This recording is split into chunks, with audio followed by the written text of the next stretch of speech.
কৃষিকাজের কোনো শেষ নেই।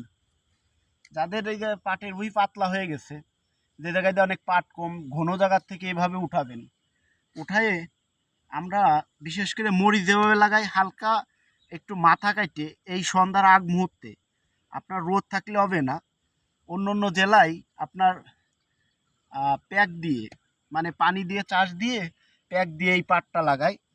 তা আমি একটু আধুনিকভাবে আর কি কাজটা করতেছি, এইটা যাতে মাথাটা শুকায় না যায়, যেহেতু আকাশে বৃষ্টি বৃষ্টি নামতেছে, মাটি একটু নরম, এর জন্য ঘন জায়গার থেকে এই পাটটা উঠাইছি। উঠাইয়ে এই যে যে পাতলা জায়গা, দেখিয়ে দেখি ধরো, এই যে দেখেন 1 হাত 2 হাতের ভিতর পাট নেই।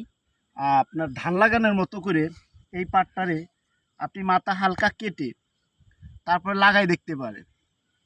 তবে হ্যাঁ, এটা যে একবারে পাট হবে এটাও শির না, এটা আমার পরিকল্পনায় আসছে, যার জন্য আমি এই জিনিসটা করতেছি। যেহেতু রাত্রে যদি বৃষ্টি নামে তাহলে অবশ্যই দেখেন এই যে এই জায়গায় দিয়ে লাগাইছি, এই জায়গায় পাতলা ছিল, এখন কত সুন্দর দেখা যাচ্ছে।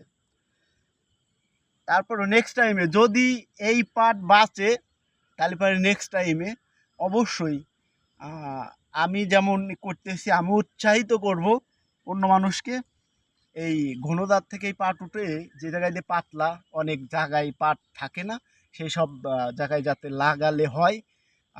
এই বিষয়টা আমি সাধারণ মানুষের মাঝে ভালো করে তুলে ধরবো ইনশাআল্লাহ। ধন্যবাদ সবাইকে।